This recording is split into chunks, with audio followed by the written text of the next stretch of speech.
Meus queridos irmãos, queridas irmãs em Cristo, graça e paz, saudações fraternas.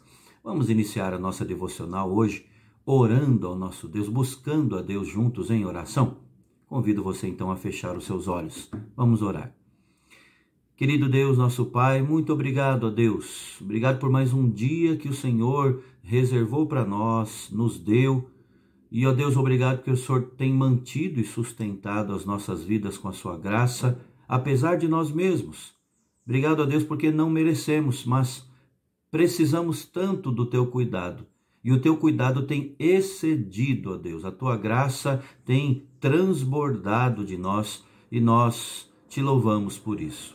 Ó Deus, o Senhor conhece os nossos corações, sabe das nossas lutas, sabe da nossa real condição, do nosso real estado, ó Deus.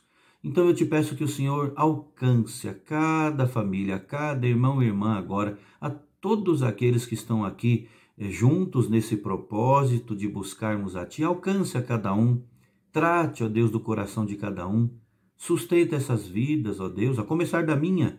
E, ó Deus, que todos estejamos agora com o coração, com a mente voltados para a Tua palavra, a fim de aprendermos do Senhor. Cuida, ó Deus, das nossas lutas, cuida, ó Deus, das nossas vidas. Dá, ó Deus, da Tua provisão àquele que precisa, abre porta de emprego, restaura a saúde, ó Deus.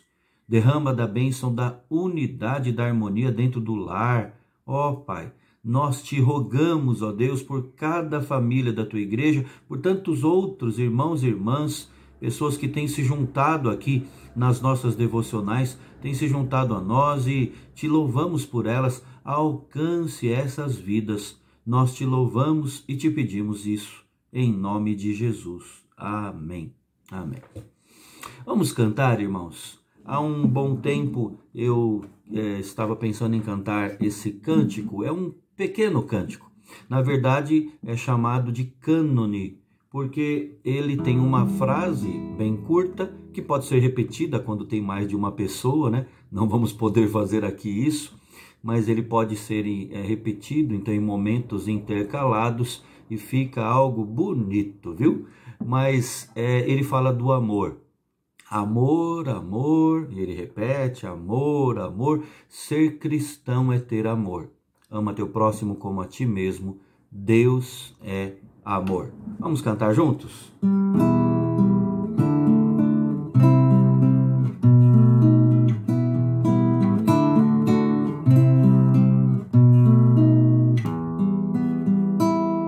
Amor, amor, amor, amor, ser cristão é ter amor. Ama teu próximo como a ti mesmo, Deus é amor.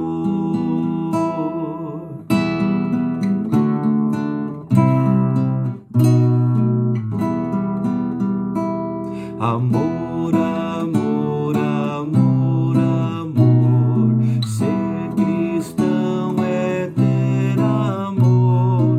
Ama teu próximo como a ti mesmo, Deus é amor. Mais uma vez. Amor, amor, amor, amor, ser cristão é ter amor. Ama teu próximo como a ti mesmo, Deus é amor. Deus é amor. Amém. E pensando nisso, irmãos, nós vamos dar sequência à nossa série Desigrejado, nem pensar. E hoje nós vamos falar sobre como cultivar, como preservar, melhor dizendo, a unidade da igreja. E eu peço que você abra na carta aos Romanos, no capítulo 4. Nós leremos apenas um versículo, Romanos 4, o verso 19. Abra lá. Romanos capítulo 4, o verso 19. A palavra de Deus nos diz assim: assim, pois, seguimos as coisas da paz e também as da edificação de uns para com os outros. Um estudo mais aprofundado é muito importante desse contexto em que essas palavras do apóstolo Paulo foram ditas. Hoje não teremos esse tempo de estudar isso. Peço que você leia depois todo o capítulo e os capítulos anterior e o posterior para que entenda melhor. Mas esse versículo já nos dá dicas, né, do que Deus, através do apóstolo Paulo, quis dizer primeiramente aos crentes de Roma e a nós ainda hoje. Assim, pois, seguimos as coisas da paz e também as da edificação de uns para com os outros. Irmãos, no nosso último estudo, na última terça-feira, nós vimos por que os conflitos acontecem. E é interessante, irmãos, porque vimos que os conflitos acontecem porque nós somos ao mesmo tempo justos e pecadores, né? A graça de Deus nos justificou, nos declarou justos por causa da justiça de Cristo, não a nossa, mas ainda lidamos com o pecado, né? Ainda não fomos definitivamente revestidos, por assim dizer, da glória, da santidade de Deus. Então é por isso que ainda temos que lidar com conflitos. E vimos também, no último estudo, que conflitos estão por todas as páginas, praticamente, da Escritura Sagrada, né? A igreja de Jerusalém enfrentou um conflito, Atos capítulo 6, Paulo e Barnabé, os dois irmãos, amigos na fé, se desentenderam e até vieram a se separar. Depois houve o perdão, mas ocorreu isso. Os irmãos de Corinto, duas irmãs na igreja de Filipos, Evódia e Síntique, relatos que mostram que os conflitos acontecem, e acontecem, como disse, por causa do nosso coração que é pecaminoso. E nós vimos também, irmãos, que a responsabilidade nunca é só de um lado num conflito. Pode ser que uma das partes, por assim dizer, tenha a maior parte a maior carga de culpa, mas sempre há dois pecadores, não é? Pelo menos nos conflitos. A responsabilidade, então, é de todos os envolvidos, não tenha dúvida. E hoje, como eu disse, gostaria de ver com os irmãos como preservar aquilo que de tão precioso nos foi dado em Cristo, ao Ele nos inserir na sua igreja, no seu povo. Ele nos deu essa unidade. Ele é que criou isso. Também apontamos isso no último estudo.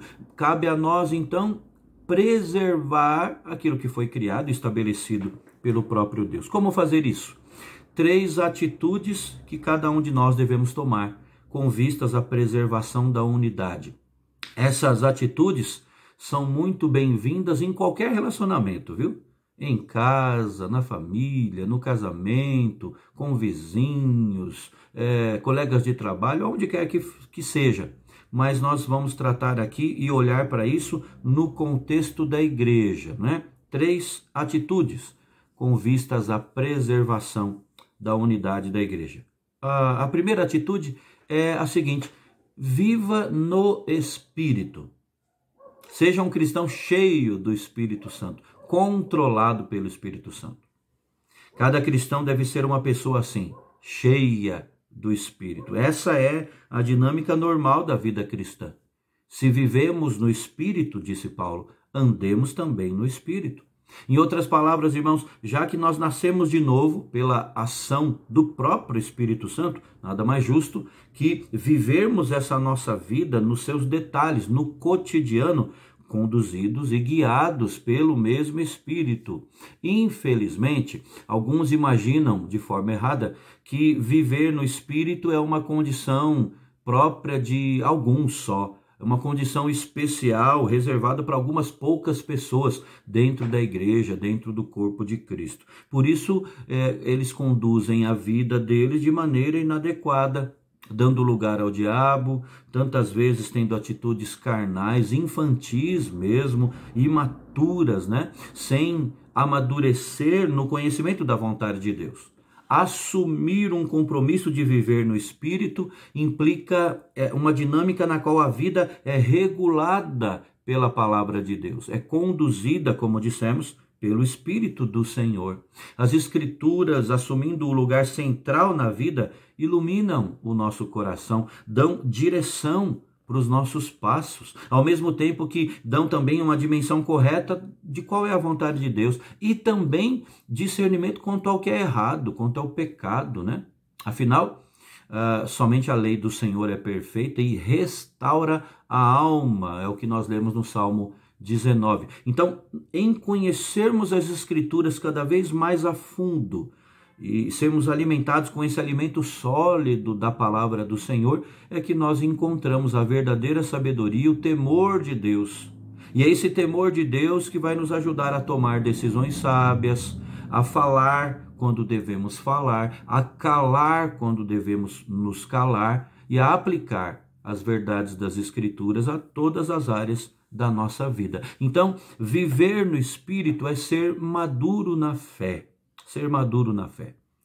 Quando vivemos no Espírito segundo a palavra do Senhor, nós temos sabedoria necessária para preservar a paz, para preservar a comunhão da igreja. Viver no Espírito, cheio do Espírito Santo do Senhor. Segunda atitude, irmãos, que devemos ter e cultivar para preservarmos a unidade do povo de Deus é evitar os conflitos. Evitar. Eu quero que você entenda aqui. Evitar o conflito não significa fugir das situações que podem causar algum desconforto ou desgaste nos relacionamentos. Então você foge, né? Dá no pé, né? E simplesmente fazendo isso vai resolver, vai cooperar para unidade. Não. Eu não estou falando disso. Porque fugir, negar que existe um problema, pode ser tão pecaminoso quanto o conflito propriamente dito. Tiago diz que nós pecamos quando deixamos de fazer o que nós sabemos ser o certo, né? Pecamos por omissão. E que é papel de cada discípulo de Cristo ajudar o seu irmão se esse se desviar da verdade. Tudo isso está na carta de Tiago. Então, o que é evitar o conflito? É agir de modo intencional, irmãos, para evitar que os conflitos em potencial comecem. E para isso é necessário nós assumirmos a postura de pacificadores, lidando com os conflitos como pacificadores, biblicamente falando.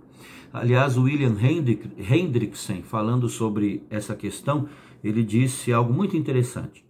Falou que pacificadores genuínos são todos aqueles cujo líder é o Deus de paz, todos aqueles que aspiram viver em paz com todos os homens, aqueles que proclamam o evangelho da paz e aqueles que modelam a vida em harmonia com o príncipe da paz. Os pacificadores, então, buscam a paz com todos em santidade. Os pacificadores entendem que isso é responsabilidade deles. Ao mesmo tempo, irmãos, pacificadores compreendem que suas palavras devem sempre ser agradáveis, temperadas, como diz a Escritura, para poder responder adequadamente, né, às pessoas nas variadas situações. Os pacificadores agem dessa forma, porque eles aprenderam que a resposta branda desvia o furor, a palavra dura suscita a ira. Eles sabem que a língua branda é capaz de quebrar qualquer possível resistência. Então, pacificadores falam a verdade em amor, aconselham e instruem uns aos outros com sabedoria, confrontam aqueles que estão em pecado dessa forma e se afastam eles mesmos daqueles que provocam divisões, escândalos, tratando dele de maneira adequada com a disciplina bíblica. Cada cristão, eu e você, cada um de nós é chamado a responder por isso e a agir assim. Somos responsáveis por impedir que os conflitos ocorram na igreja. Medidas profiláticas, né? É a profilaxia no trato uns com os outros. Então nós nos antecipamos e evitamos conflitos. É verdade que mesmo assim os conflitos ocorrem, mas em muito menor medida. Fomos salvos, irmãos, para agir assim, Devemos trabalhar em prol da paz. Afinal, a paz é uma das características distintivas do reino de Deus, né? Acabamos de ler Romanos 14, 19, que nós seguimos as coisas da paz e também as da edificação de uns para com os outros. Se nós tivermos esse versículo na mente e controlando as nossas atitudes, nós vamos evitar os conflitos, ou vamos evitar muitos dos conflitos. Então, vimos aqui duas atitudes já que servem para a preservação da unidade da igreja. Primeiro, uma vida cheia do Espírito. Segundo, evitarmos os conflitos, agirmos antecipadamente, preventivamente. E mais uma questão muito importante que com muita facilidade nós simplesmente deixamos de lado. É a seguinte: ore pela paz da sua igreja. Ore pela paz da sua igreja.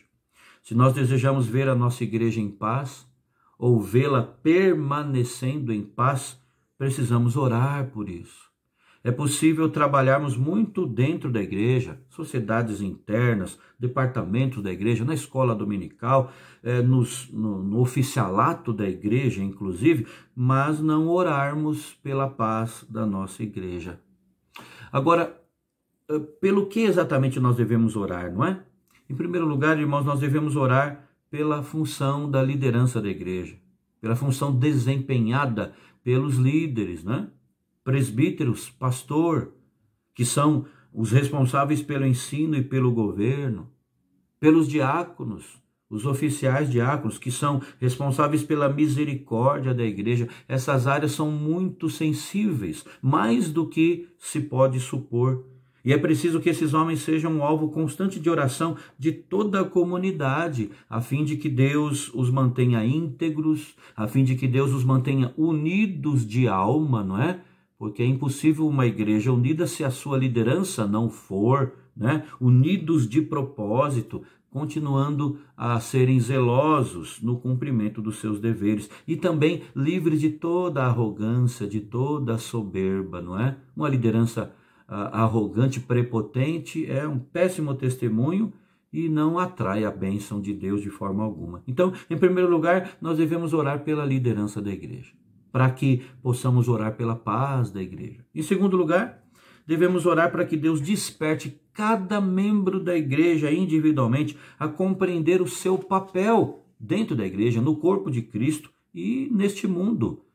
Paulo, o apóstolo, diz que a edificação da igreja em amor é segundo a justa cooperação de cada parte.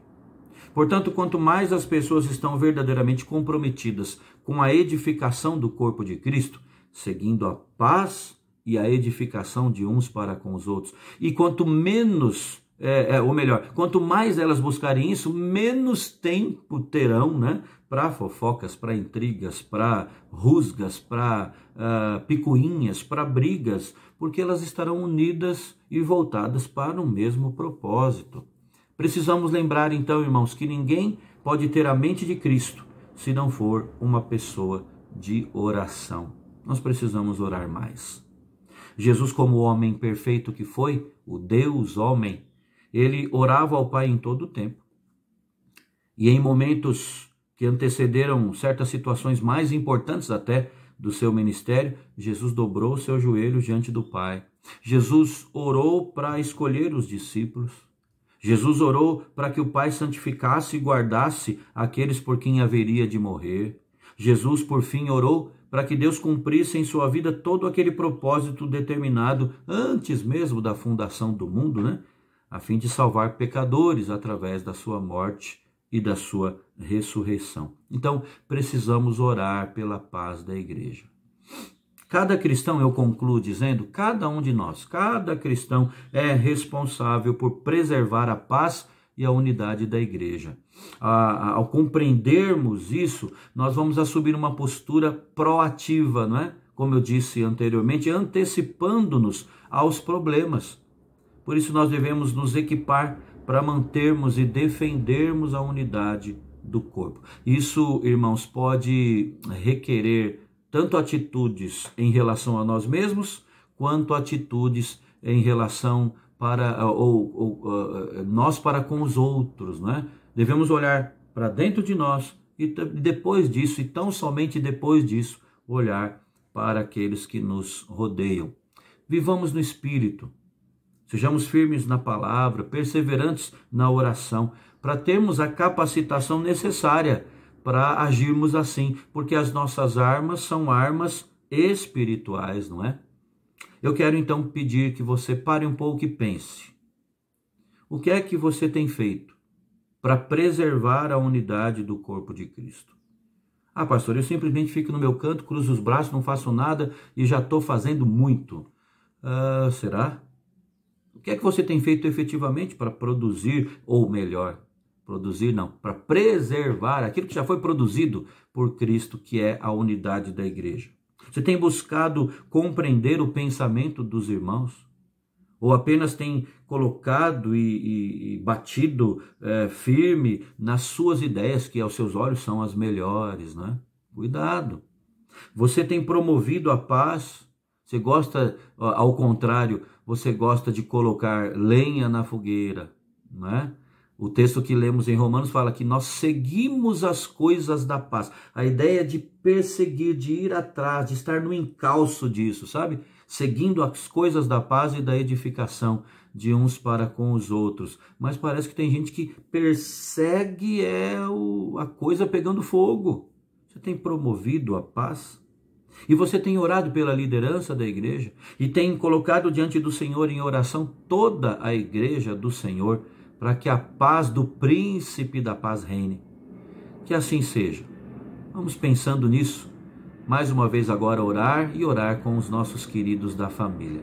Deus abençoe muito a sua vida, poderosamente a sua vida, cuide de você nos detalhes e que eu e você sejamos pacificadores no meio do povo de Deus. Deus abençoe, um forte abraço, até o nosso próximo estudo.